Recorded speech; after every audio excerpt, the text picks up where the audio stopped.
as we approach the final 3 days to Easter, the resurrection, and the crucifixion.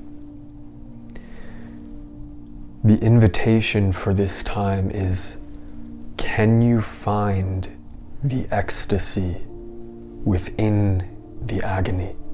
Can we find the grace in the will of God that feels unfair?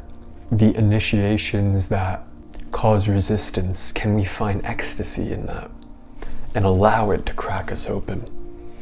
Today, Thursday, the Last Supper, picture this, the image of this man who knows what's about to happen, spending his last days with his friends and loved ones, breaking bread and washing their feet. And if you feel into the image of this, you can feel the immense compassion and tenderness too. And after the Last Supper, Jesus goes to the Garden of Gethsemane with Peter, James, and John.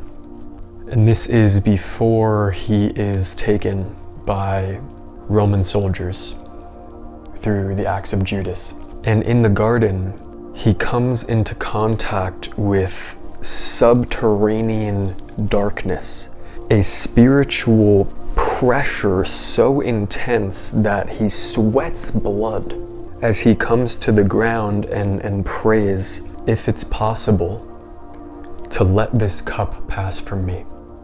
But if it truly be thy will, Father, let it be done unto me.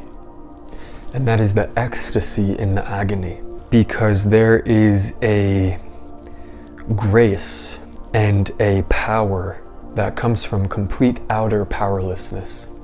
Complete outer powerlessness to circumstance.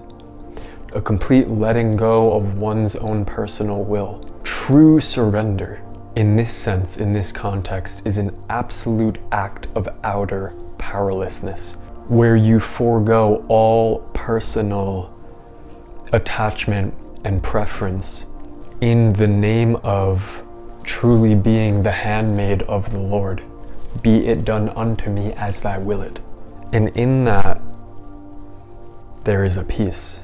And so here we have the image of this man who has never cast a stone, who has done no wrong, who has only healed, who has only served, here to literally take on what in modern day times we would call projection, the projection of the world.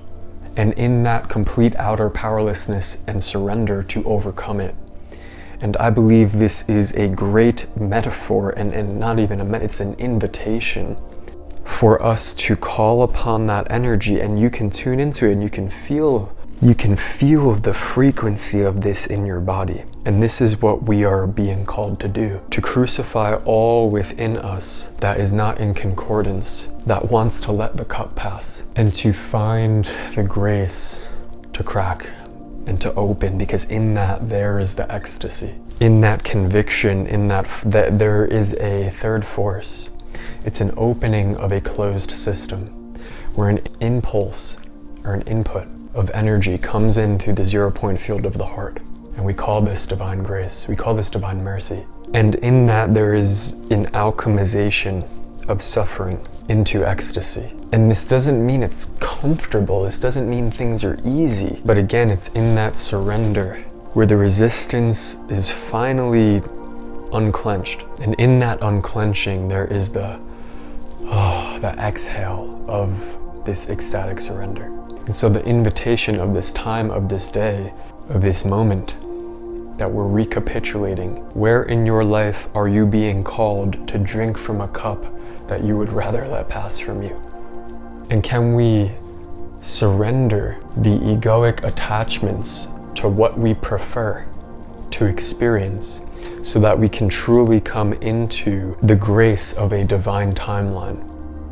So that we can truly come into a peace that passeth all understanding, that is beyond the personality. So that we can come into a kingdom that we could never create of our own will. We have to let go of that. This is dying to self. This is dying to personal love and attachment and opening to something greater. So that's also why there is this ecstasy here because it's not really a loss. You lose something, but you gain everything. Whatever's taken, something greater is given. This is to be born of spirit. It's not natural. This is beyond human nature. It goes against human nature to be crucified. It goes against their survival impulse. It goes against our animal nature, our lower nature. So this births something supranatural. And when you really feel this, it'll hit you. And this is not religion. This is not intellectualism. This is not legalism. This is a deep memory in the soul of the human heart. We're being invited to be liberated. That's what ecstatic crucifixion and resurrection is. It's a liberation from antagonism. For Christ stands under all of this and says, I will not hold you accountable. Father, forgive them, for they know not what they do. I can hold this. Come to me to find rest.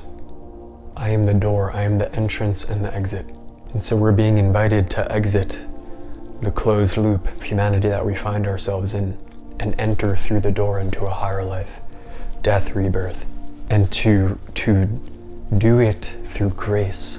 That's what's available here. It's available to be done through grace. That in that cracking open, there's a love, and that it's not outside you. It's not dependent on circumstance. But we only come into contact with that through this process, through dying to the lie, so that we may awaken in truth.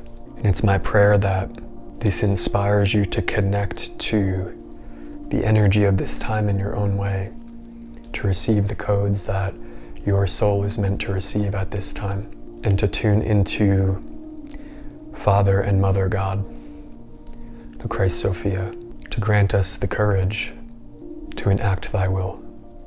Father, I am ready to do thy will. Let it be done unto me as thou wilt. And so it is.